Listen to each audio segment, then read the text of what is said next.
Athletico Esports taking on Outlaws once again as we move to pick and bans, and we are looking for potentially the Maokai to be banned by Athletico Esports. They will be on the red side once again. Outlaws have that side selection, and Yasuo first ban. Oh, you would be so. It would be so strange if they did not ban Maokai. So we see the Orianna ban. They may third ban it. That's what you tend to do. If you do change your draft, you do the two first bans the same, and then you switch up your third one. Okay. So you're expecting that's why you're saying you probably drop the Cogmore beforehand, like they had in place, and figured, okay, you know what? Let's let them have the Cogmore, and maybe we can go for something a bit more. So maybe solid. they take out the Cogmore, maybe they replace it with the Maokai, but they have to do this. Like that was the biggest condition for Outlaws. You know what? We might see the Trundle top lane. Trundle top lane is making a comeback. It is a flex pick. You can put in supports, but it does have the ultimate that does shred. So we still see the Cogmore ban. Same bans. Maokai should be first picked. You know what I would love as a counter to that? What? Cho'Gath. Cho'Gath. I reckon that would be good. Cho'Gath is very good in this current meta. I love him in the top lane. Yeah, there it is. His passive, fun fact, is if you get every creep, so you get all 6 creeps, it's the equivalent to 1 health potion. Yeah. So you're essentially getting a free health potion every way. Is that including without feast, or is that feast? Without feast, so just your passive. Man, your passive heals you that much. Should go further. Absolutely ridiculous. No, it's going to be the Maokai locked in first. Ignore that, guys. Okay. Ignore that. Caitlyn and Janna picked up this time. Gunkrap and Aladoric are going to take that away. I like this. This is a bully lane. Caitlyn, probably one of the traditionally known to have great lane pressure, can push them under tower. With Janna, Ardent Sensor, you're going to see this Caitlyn bully this laning phase and then scale towards this mid game. And she does have a power trough where Caitlyn does fall down because she spikes early, then kind of is somewhere in the middle, then just spikes really well into the late game. But I think this Janna Ardent Sensor rush should be good for this Caitlyn and that power trough. And Gunkrab on Caitlyn again, Mendrix. Here we go. This is like the first 4 weeks where Gunkrab looked in fine form. That is the Gnar locked in as well for 5 to 8. It's a very different playstyle for this top laner. Yeah, it's not going to be the typical one that we saw before, where it was the idea of them going for Caitlyn and Thresh, because that has been banned down.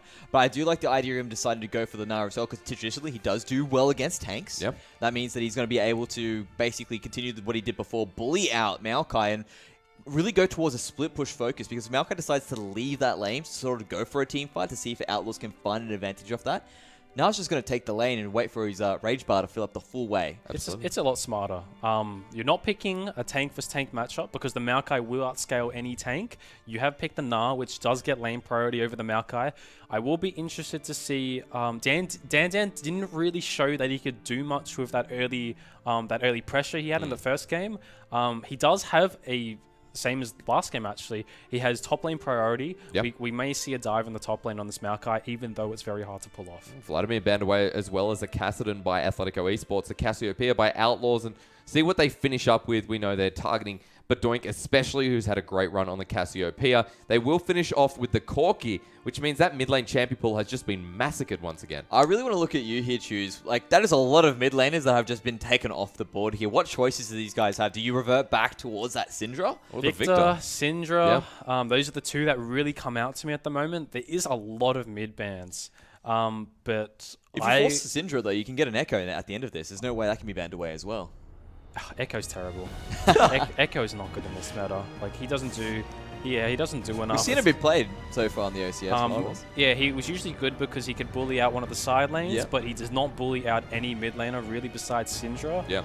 And tanks are tanks. You're not going to do much to a tank. Especially in this meta. Scam Diggity. I like this. Yeah, I like the Sejuani pick.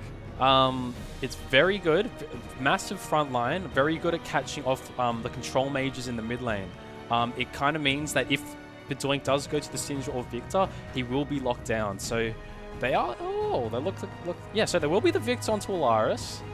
So what do you run into this? What does Bedoink say I have left? I mean, like, do you run the Syndra into the Victor? Bedoink is Bedoink. Like, he's gonna pull something out of his... I've seen this guy play Twisted Fate as well. I mean, he's got... That is a pocket pick at the moment. Preacher would say the same thing, man. Yeah, but it's a terrible pocket pick because you don't... Oh, yes, here we go. This is cheese. This is what we were talking about. We've got the Gnar on the top lane. That's a winning matchup. And we've got the LeBlanc into Victor running... LeBlanc is going to run TP, meaning she will win this matchup. And then we have the bot lane, Caitlyn Jana, that they first rotationed. You can safely say that they have 3 winning lanes. Yeah. This gives a lot of room to Dan. He didn't put out a lot of pressure with his winning lanes in mid and top last game, but they do have 3 winning lanes. This game could potentially be over in laning phase. Yeah, but you really see the win condition come out for Outlaws now. Really, let's take it towards that late game. And it's something similar to what they had before. They basically said we're going to have a decent front line. It's going to cause a lot of chaos, any of those team fights, and it's going to allow Rain to really just reign supreme. That's going to shoot down everything that we could possibly do at that point in time. And then once they do manage to get to that point, then it's pretty much lights out for Athletico. Absolutely. But this is just a time bomb. Outlaws are, like as we saw in the first game, a scaling composition that is not the same circumstance on the other side. They have an early game composition. They want to fight. They want to skirmish early, and they will look to close this game out under 30 minutes. But can they? I mean, the thing is, this has just been the start of a really good series because game number 1 was so uncannily close. Like, in the split, Athletico Esports took down Outlaws in a best of 1. Game number 1, Athletico come running out of the gates, but Outlaws so much quicker. And it has always been a really strong early game from Athletico Esports. I am looking for them to do the same thing again. I'm looking for Athletico Esports to surprise us, take us to game 3, because they are experienced players in the OCS. Outlaws, yes, they've got Scam, they've got Willaris, they've got Curse up in the top lane, who I believe is an import coming from either North America or Korea. Yeah, no, that's right. She's going, what? But no, that's why he came in halfway through the split. I'm hearing about this so late. I know. This guy literally appears in my solo queue games and is very good.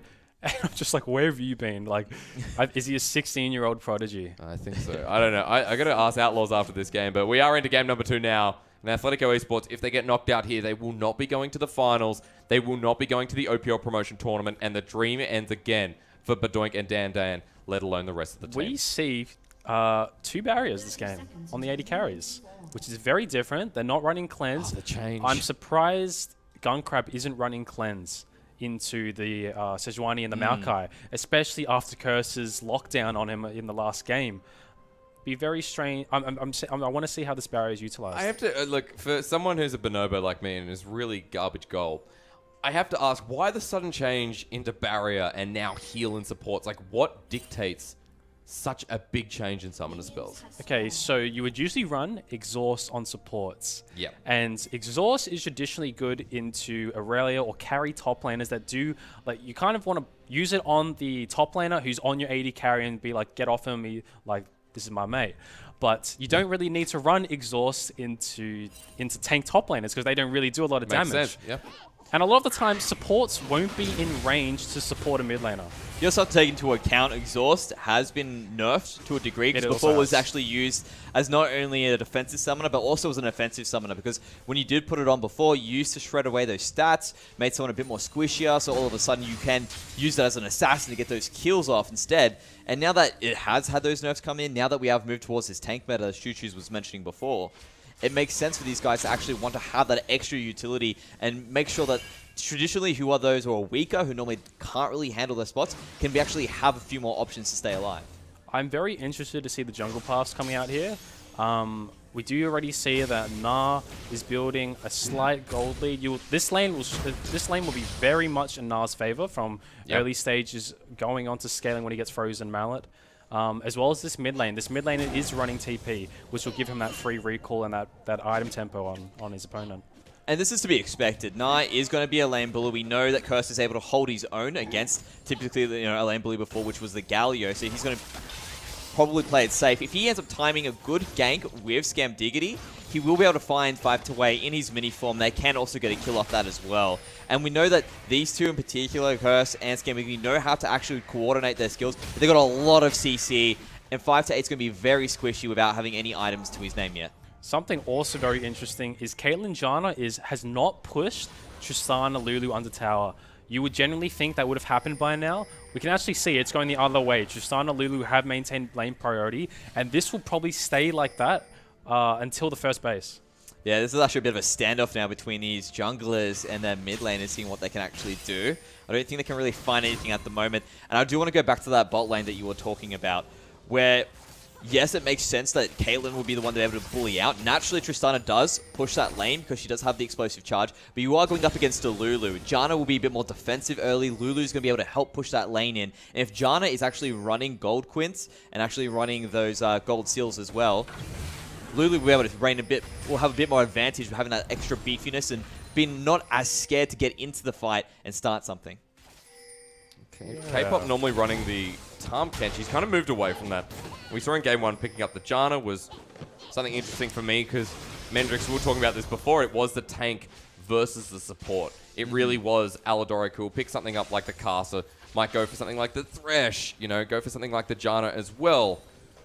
Something very important that I want to outline is whenever you play against a Victor mid lane, you want to harass, you want to trade a lot. You don't want to give him the base on 1250 gold. Yeah. If you do let the Victor recall on 1250 gold, he gets that augment 1, and that's ideally where you want to be as a Victor player.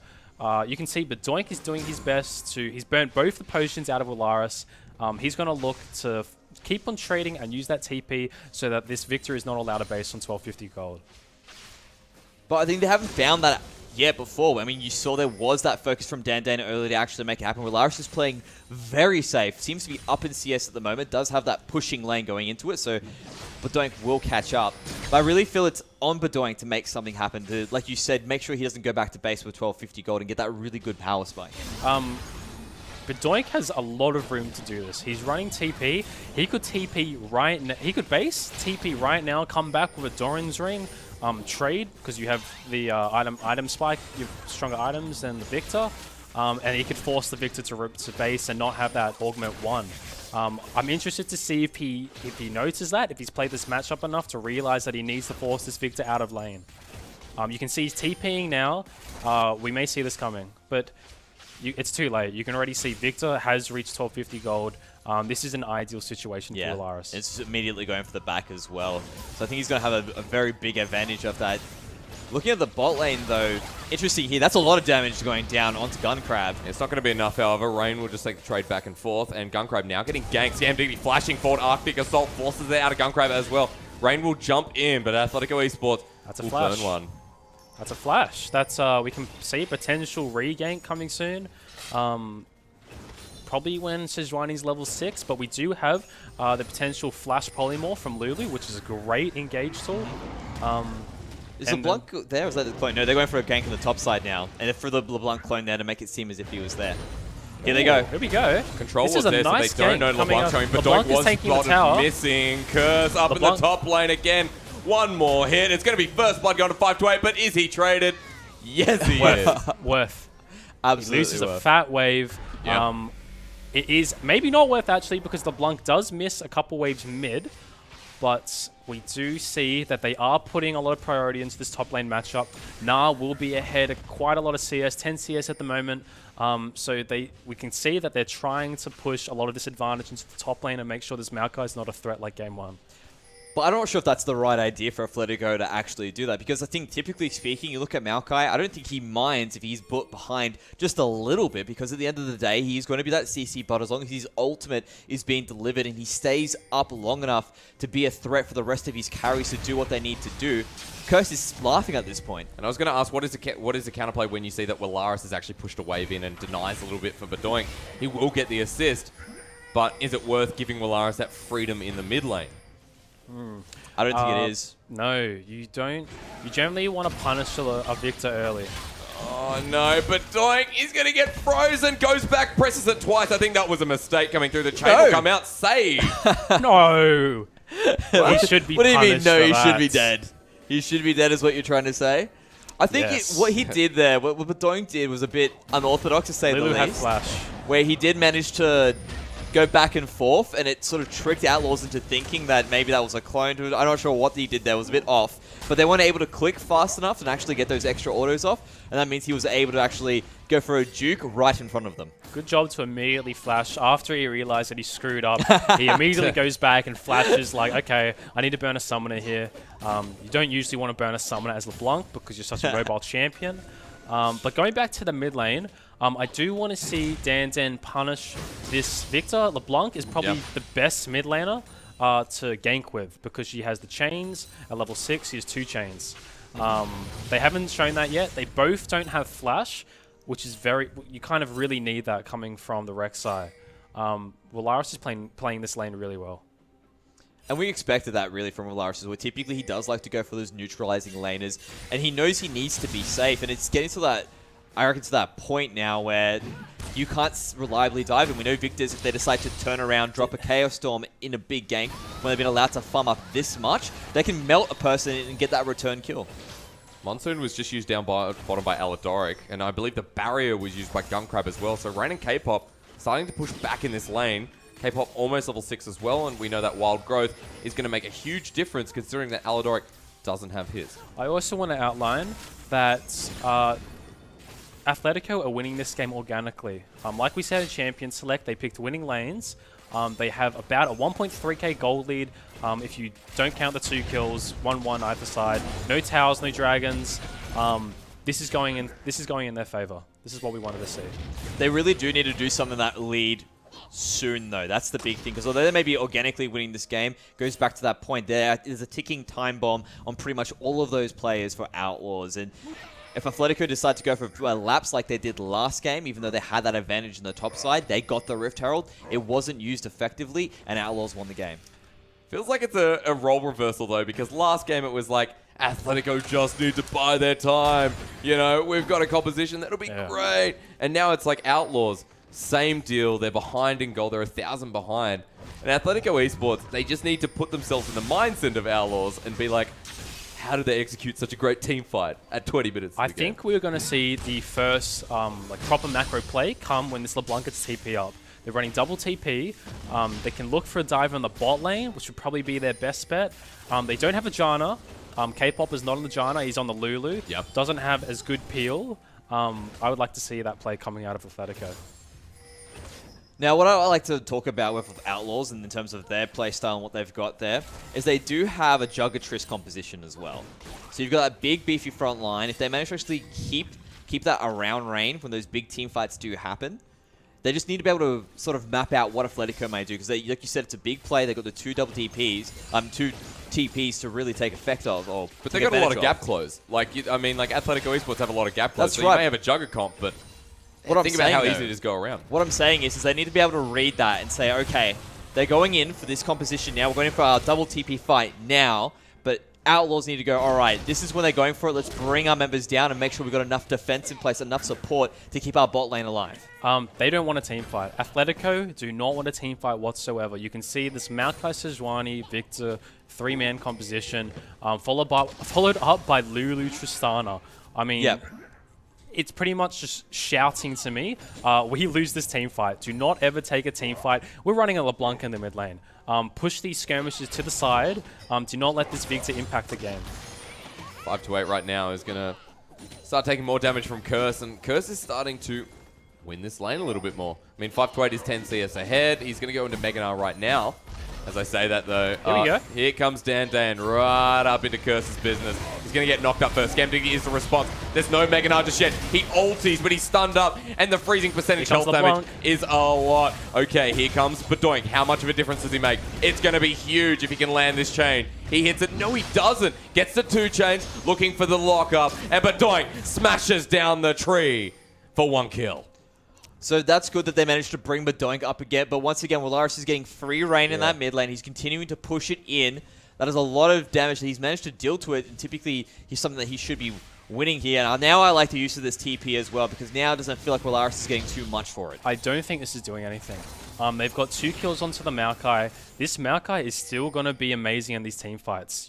You're pushing a lot of your resources onto this Gnar, but this Gnar really needs to show that he can start pushing this lane advantage. He has just spiked. He has got the Black Cleaver. So this lane will fall, but we do see the tab I picked up from Maokai. You're really putting a lot of your composition onto this winning matchup in the top lane. And now that he has picked up that Black Cleaver, as you mentioned before, and picked up that spike, he's actually a team fight now in the mid lane. In a close quarter, but Bedoink is just being missed by all the skill shots. Flashes over, forces the flash from Willaris. Here comes Scamdiggy and out of play. That was just greedy. Oh, no. He didn't. I don't know if he realized that Victor still had heal up as well as he was diving the jungle. He's quite deep. Sejuani does come and locks him down with the ultimate. That is very bad for Athletico, because this Victor is becoming an issue. Dende wants a response here, but Scam just seems to be there every single time. And I think it comes down to what you said before, greedy play. That idea that, okay, I've used my cooldowns, I've used my abilities to actually get in there and get my fight. Didn't work out for me, I should back away. But for him to go into the enemy jungle without that vision, without that support of Dendane, who was off in his own jungle at that time, means that he's going to fall down, and already that advantage he's managed to give for himself is gone. On the good side, on a good note, Dan does have Flash, Victor has no Summoners, and LeBlanc has Hextech Gunblade. That is a slow that generally allows you to secure a chain, and Dan should be able to capitalize on that and get a kill. Curse is doing well here. Curse has sent out the ultimate. should be The a cats solo are kill. running down. Rooted down and a solo kill.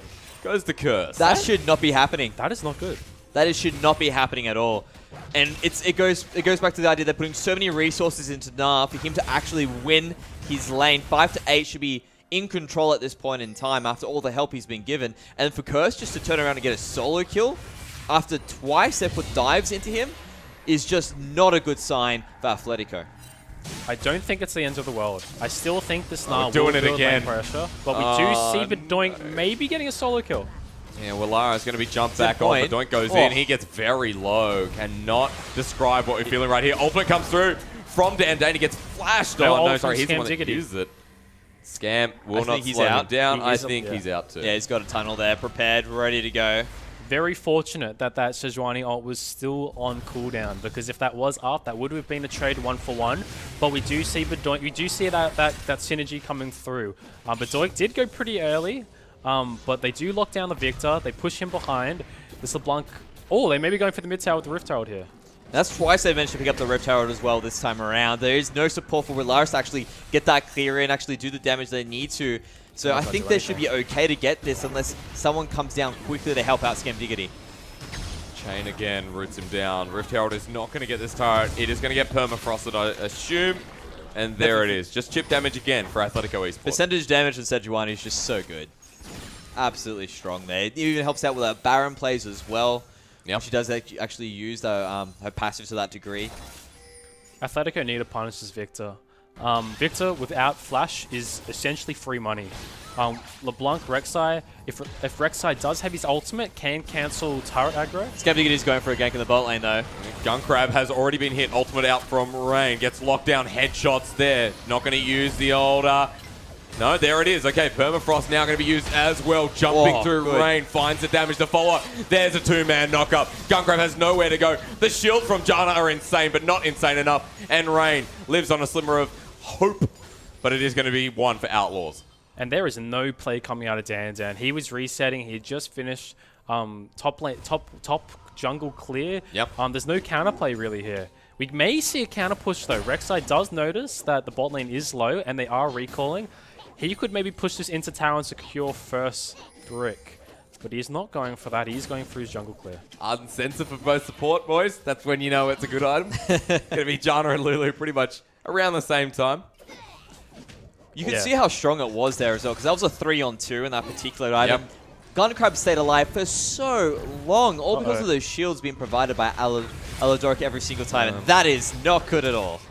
Yeah, LeBlanc How does you know the mid lane feels when that happens? I know that feel a lot. Carvin used to take a lot of your blue Shout buff. out to I don't even need to say it. That's how much this is known. Yeah, Tim and I weren't very good at. But I'm Nunu, I need we weren't blue very buff. good at securing that blue ball. It was his fault, wasn't mine. Every single time. Every He's like, I need to do a carbons. I need to big do a crits. captain's performance. Big crits, great chunk. That's bot tower. That is bot tower for free right there. That's Rain backing off. Scam Diggity is around though, so you might be able to hold off until they get there. Rek'Sai is here as well. This is a 3-on-2. This should be first tower. Yeah, good. Rain's hanging around. Good play Dan from has double Gunkrab. buffs. He's also got Cinderhulk and he has a Spectre's Cows. Rain is sticking around. Let's see what happens here, boys, because Athletico Esports haven't that's our- executed too well on their turret dives this game. Well, Laris is coming down as well. Polymorph going to come through. Gunkrab slowed down. Athletico Esports, their wave's going to get cleared. This is great. This is great for Athletico. You keep them here. You have bot lane priority. You can see the Victor is worried. You can see in the comms of Outlaws, they're saying, we need help down here. Victor, can you maybe come down and help us control this situation? And that's just giving more room for Bedoink as the LeBlanc. Yeah, especially because you want to be able to slow down the Victor as well. You don't want him in his lane farming, getting to that point where he reaches that 3-item power spike and he's just an absolute monster. And Athletico really are picking up these neutral objectives because of that extra pressure and the fact that they do have those winning lanes early. Scam Diggity, he's sitting on the back of the pit looking to steal it, but it has been smited away. And Athletico Esports, they have so much gap close, they're not worried about Outlaws chasing. Why is Maokai down here? He's just walking. What are you doing down here? Curse like, likes hey, the roam. They want happening, mid-tower. guys? They want This mid-tower. is where the big fight happened before. Mid-tower is at a quarter health. Athletico Esports, they're going to go in. They're trying to defend it. Scam Diggity has ultimate available. He's used the Glacial Prison, and it goes sideways. Niall's going to get... This is great for Athletico again. Niall's going to get solo top tower gold, and this is their win condition. His first turret blood going over solely, like you said, to 5-8. And the Gnar getting this gold already has the Jurgen's Fist. That's his second item right there. And I wouldn't even say it's because Athletico is playing this super well. It's just Outlaws have been making some questionable rotations. That's coming out from the pressure from Athletico, are just naturally playing out their lanes. I guess you could say organically playing out this landing phase. And now those advantages are really starting to build up for them. And with them having that Infernal Drake, gives them a little bit of extra time after that 30-minute mark where all of a sudden, no, Outlaws don't just automatically win. They've got some mutual objectives to really prop them up and make sure they can go that a little bit further. But I think from game number one, Athletico Esports have really adapted. Like, they've looked at their team composition this time around. We've seen in the drafting phase, it's so much different. They've adapted that Caitlyn who was banned out in game number one. And yes, it is Outlaws, making some mistakes, but it's also Athletico Esports who are just playing one step ahead at the moment. I still haven't seen that early macro play out of Athletico. They've had a lot of opportunities. It was kind of just given to them on a silver platter just then from that roam by Curse, which is really good for their win condition, but I'm still waiting for this big skirmish that they're going to pull off. Because this LeBlanc is spiking. She does have the Sorcerer's Boots and the Gun Blade. We are seeing a play on the bot lane. Dandane's there, flashes forward, flash from K-Pop as well, Buster Shotgun and sand. Terrible TP. Dandane away. TP, yeah. Don't know what that was about from Curse, but he will cancel it. Probably just zoning TP. Get away from my lane, but Padoink's going onto Valaris. Going in again, two chains comes through. There's the Chaos Storm and lockdown with Scam Diggity's ultimate. 5-8, trying to finish the kill, flashes forward. Will get it. He's stunned up with Permafrost. 5-8. He's got so much slow You here. can see this now. Doesn't have the frozen heart, but Curse is there. He flashes in, twisted advance. The ultimate as well will lock 5-8 down. Gets a two-man and he's so angry. 5-8, fresh from the OPL. Wow, there we go. To get away, and he's walking for it. He's done it. That's the win condition we were talking about. You know what I can't believe? Dan thought that his top laner was dead and went and did the enemy Wraith camp. He saw the fight go in mid lane and did not want to be a part of it and went to the Wraith camp. And he's probably like, he'll be fine. 5-8 will be fine. Which, as a result, was a bigger net gain. 5-8 is able to pull off the double kill, and they're able to secure the enemy Wraith camp. We may see a rotation onto the bot lane, and they may get this bot lane tower. Are you sure Dandane didn't want to go? Maybe it was just 5-8 saying, mate, I got this. Relax. Maybe. Get your stuff. I'm out of here. I'm going to get out of here. It's all good. It's all good, mate. This mid lane tower is so low, though. This is what really started it all. Curse has been caught here again, but the thing is, he has no ultimate, and Dandane, he's just going to knock this up. This is the free kill for Athletico Esports. Now let's start talking about Outlaws making mistakes once again. That's very questionable. I'm not sure what he thought he could do there. I mean, he typically he's a big tree at this moment in time, yes, but he's not really a tower taker. Is he big? He's got Sunfire Cape. No, he's got enough items. He's got kills. He's got something under his belt. No, I think we still need to take into account that this guy is still a massive threat on Maokai. We've seen that he has been getting picked and rotating quite poorly, but we know that his strength lies in his team fighting and his engaging potential. I think Outlaws are just trying to stall the game as we see a tower go down for them, but they really just want to stall this game until this Maokai is tanky enough and can pull off that great team fight. But it's a 5k gold lead, and stalling is one thing, but falling this far behind, it's starting to get worrying. It's starting to see Athletico Esports get to mid-game drop. Again, Wombo combo laid down. That is Bedoink down and maybe mid. Scam Diggity. Okay, that there is just showing us the pseudo point of what Outlaws team composition can do if a team fight does break out. A big lockdown coming through from a lot of members. That was only part of the lockdown there, and so much damage from Valaris. But now what I want to talk about, Athletico having that gold lead under their belt can actually go for a 1-3-1 because they have a LeBlanc with TP, can easily go into a side lane. You can put as well. Nara into another one, so he doesn't They need don't to want be to. there. Medrix, the top laners keep coming down to the mid lane. No. You definitely want to keep this as a 1-3-1 in their team. Yes. It goes back to what Choo said Yes. before. They do not Stop want to grouping. fight. I do not like that 5-8 is here. 5-8, go bot lane, put pressure away from the mid lane. You're going to lose a team fight. You're versing Lulu, Tristana, Sejuani, Maokai. Great team fighting composition, and you're running a LeBlanc. You don't want a team fight. You want to maintain your advantage in the side lane, and that's how you're going to win this game. That's your win condition. He's going to the bot lane. Thank God. They still have a 4K gold lead. This mid lane tower is very low, but we do see we do see the LeBlanc in the top lane. They are pulling this 1-3-1 off. Yeah, and I do like that they are moving towards it now. I guess my main criticism is where was it a little earlier? You already had opened up the map before. You definitely have an advantage around. You have been winning those team fights, but now it's time to really put that metal on and make sure that they Outlaws do not get a chance to group at all. I know, just from personal experience as a player, that your win condition does tend to move a lot. They went into this game very aware that they want a 1-3-1, but you do forget that from time to time. I'm very happy to see that they've kind of readdressed that, and they're doing it again now. Oh, Dandan's been caught out by 3 members of Outlaws. He's going down here unless he can jump away, but no, he's knocked up. No one can help. The ultimate to come through, it is a waste in the end as Outlaws pick up the Rek'Sai.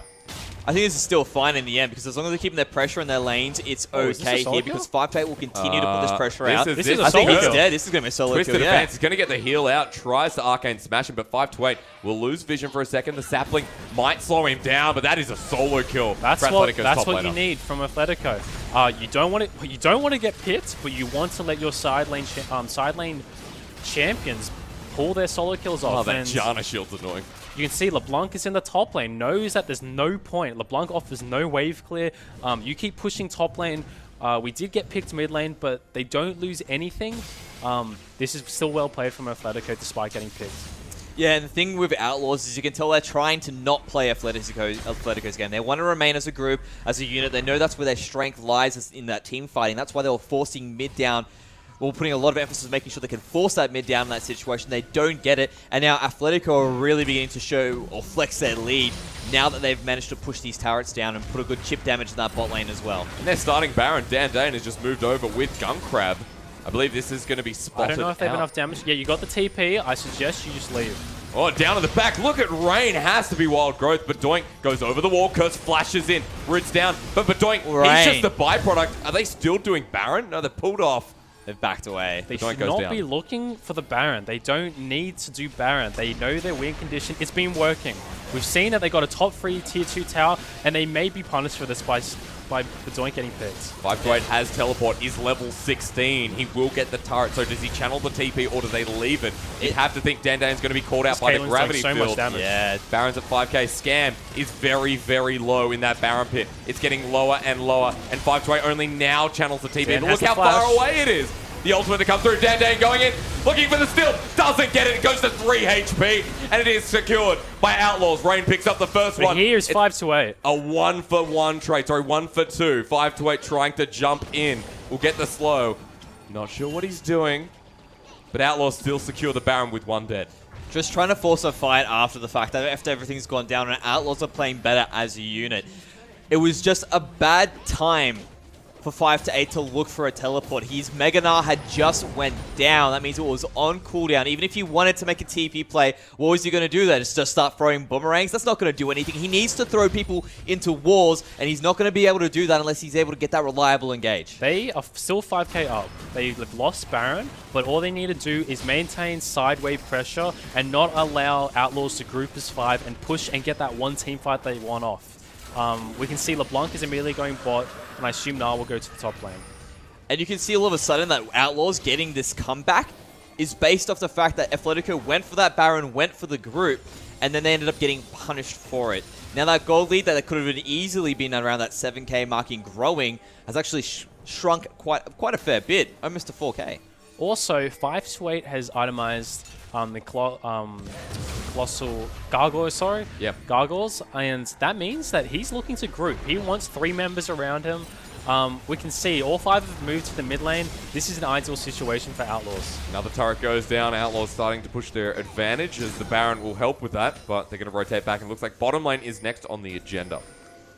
And Outlaws are just playing catch-up at this point. They know they have the pressure, they know they have the tempo. Rather than try to go straight for the end, they're going to actually not risk that, continue to push up, get their goal back. You can see that lead is now just shrinking and shrinking to almost an even mark.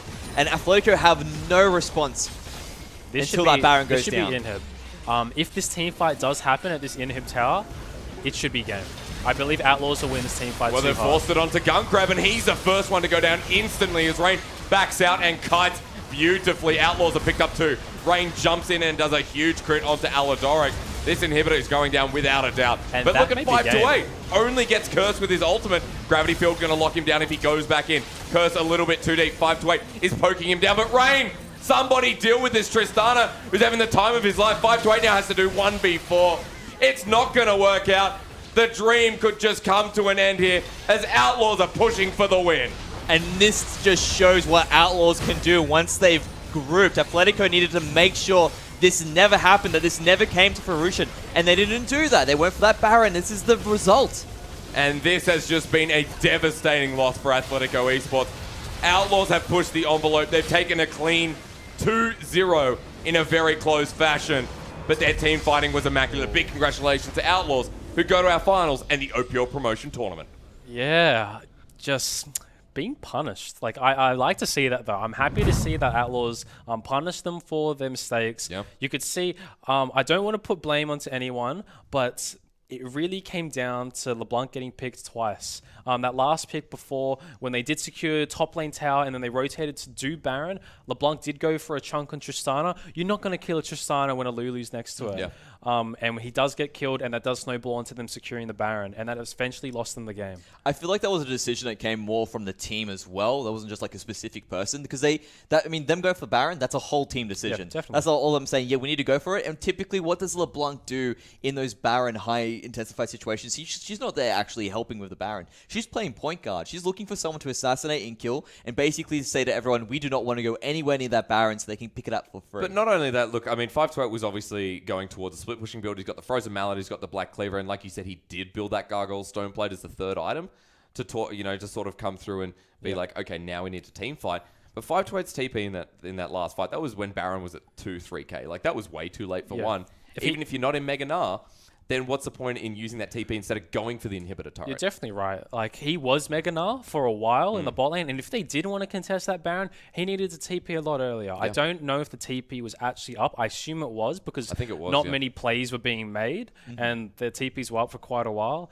But yeah, I just want to circle back to when you do run LeBlanc, yes, you do want to look for picks, but when you do maintain vision, and he did have vision, he did see all of Outlaws run into their wards, they knew that they were doing the Baron. Yeah. You don't want to look to make a pick. That's how you get caught, and you could see Curse immediately flashes over that wall and roots him, and that eventually shuts him down and secures Baron for them. Was it the Maokai pick again that changed the tempo? Like, in game number 1, we definitely said that it was all Curse.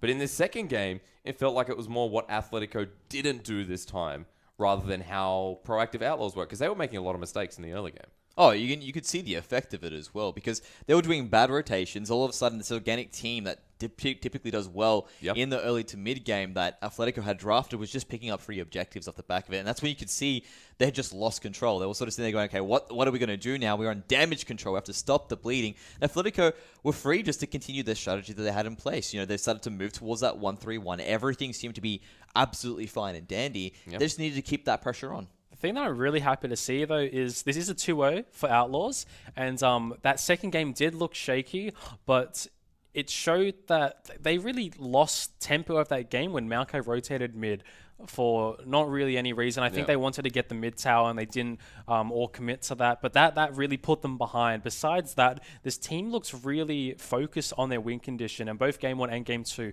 we could see Willaris was really focused on maintaining, just didn't really want to win his lane like we saw when he ran the Ignite with Vladimir, but he just wanted to farm, get his Augment 1, and to me it shows that this team is capable of taking out an OPL team. I think so, and especially when you look at the bottom teams like, at the moment, Tainted Minds, Abyss Esports, and Regicide, who came from the OCS last split team, Regicide. Yeah.